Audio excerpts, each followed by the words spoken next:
अस्सलामु अलैकुम वरहमतुल्लाहि वबरकातुहू।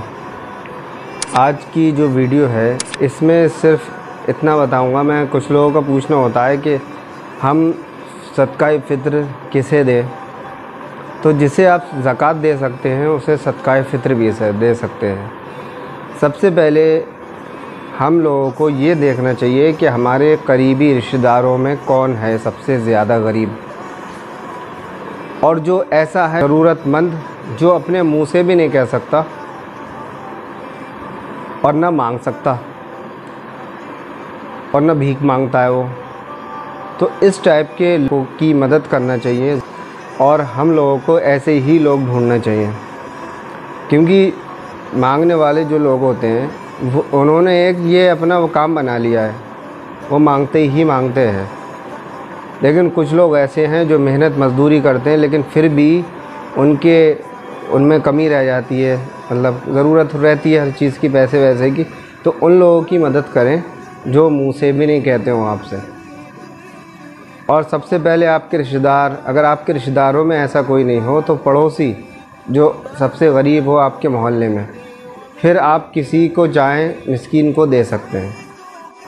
तो सबसे पहले हमें हुक्म इस्लाम ने ये दिया है कि अपने सगे लोगों के रिश्तेदारों में, लेकिन आजकल लोग अपने सगे रिश्तेदारों को छोड़ देते हैं और अपने दोस्त वगैरह उन लोगों के साथ ज़्यादा खुश रहते हैं, और सगे भाई बहनों को छोड़ दिया है लोगों ने। ये हमारे इस्लाम का कायदा नहीं है, क्योंकि जब बचपन में माँ बाप भाई बहन सब साथ में होते हैं तो बड़े होकर नफ़रतें क्यों हो जाती हैं, क्यों किसी के चढ़ाए भड़काए में आ जाते हैं। इस्लाम के मुताबिक ये चीज़ गलत है, और अल्लाह ने कुरान की आयत में यही सब बताया है कि आपको किस किस के साथ अच्छा सलूक करना है। तो इसलिए मैंने इस आयत की वजह से ये बात भी आपको बता दी कि सबसे ज़्यादा ख़ास हमारे लिए सबसे मेन हमारे घर वाले हैं, उनके बाद आते हैं पड़ोसी, उनके बाद आते हैं रिश्तेदार, उनके बाद आते हैं फिर दोस्त या दूर के दोस्त। सबसे पहले तो माँ बाप से है हम लोगों की नज़रों में, जिसके माँ बाप जो भी हैं, और उसके बाद आते हैं भाई बहन। लेकिन आज के माहौल ने ऐसा बुरा बना दिया है, भाई भाई का दुश्मन है और ये रिश्ते निभा नहीं पाते हैं लोग, और आपस में लड़ाई झगड़े में मुब्तला हो जाते हैं। तो इसी आयत से एक और बात पता चलती है, अल्लाह फरमाता है मतलब कि अगर तुम्हारे माँ बाप शिर्क के लिए कहें कि अल्लाह के साथ किसी को शरीक करो, तो तुम्हें उनकी बात नहीं माननी है। तो इसी तरीके से अगर किसी के वालिद या कोई रिश्तेदार कहता है कि दाढ़ी मत रखो, अच्छी नहीं लगती है तुम पर, तो उनकी बात नहीं माननी है यहाँ पर। क्योंकि रसूलुल्लाह सल्लल्लाहु अलैहि वसल्लम अल्लाह के बाद हमारे लिए सबसे पहले हैं पूरी दुनिया में। तो रसूलुल्लाह सल्लल्लाहु अलैहि वसल्लम की बात यहाँ मानी जाएगी सबसे पहले, और हमें इस्लाम ने यही सिखाया है कि सबसे पहले अल्लाह की बात, उसके बाद रसूलुल्लाह सल्लल्लाहु अलैहि वसल्लम की बात मानी जाएगी, उनके बाद खुलफाए राशिदीन की बात, फिर जो इमामों ने हदीसें लिखी हैं उसमें ये बातें, वो बातें जो हदीसों में सहाबा किराम के कौल हैं।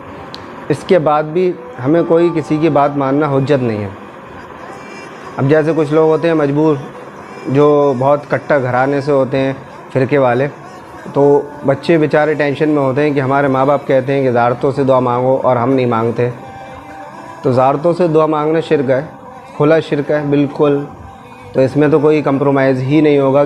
कुरान में तो साफ़ अल्लाह ताला ने फरमा दिया कि अगर तुम्हारे वालिदैन भी मेरे साथ किसी को शरीक करने को कहें तो उनका कहना ना मानियो। तो जब हमें कुरान और सुन्नत के मुताबिक ज़िंदगी गुजारना होगी, अगर अल्लाह और अल्लाह के रसूल सल्लल्लाहु अलैहि वसल्लम की तालीमात के ख़िलाफ़ किसी की बात भी हो, हम छोड़ देंगे, हम नहीं मानेंगे। ये एक मुसलमान की पहचान है। अब रमज़ान जाने वाले हैं और बहुत दुख होगा आपको रमज़ान जाने के बाद। अल्लाह ताला हम सब की इबादतें कबूल फ़रमाएँ, और आज की जो शब क़द्र है वो ज़रूर अदा करें। आखिरी शब क़द्र है, आखिरी रात, इसके बाद ईद हो जाएगी, हो सकता है ईद हो जाए। और अल्लाह ताला हम सबको इबादत करने की तौफ़ीक़ अता फ़रमाए, और रमज़ानों के बाद भी इसी तरीके से इबादत करने की तौफ़ीक़ अता फ़रमाए। और शब क़द्र की आज रातों में बहुत ज़्यादा दुआ करें। आज की जो तरावी हैं वो भी पढ़ लें, क्योंकि फिर ये इबादतें कहाँ रहेंगी। پھر تو انسان صرف نماز پڑھ کر گھر چلا جائے گا۔ جو ایکسٹرا عبادتیں تھیں وہ رمضانوں میں ہوا کرتی تھی۔ تو اللہ تعالی ہم سب کو توفیق دے، رمضانوں کے بعد بھی اسی طریقے سے عبادت گزار ہم لوگوں کو رکھے، اور ہدایت دے اللہ ہم سب کو علم حاصل کرنے کی توفیق دے۔ السلام علیکم ورحمۃ اللہ وبرکاتہ۔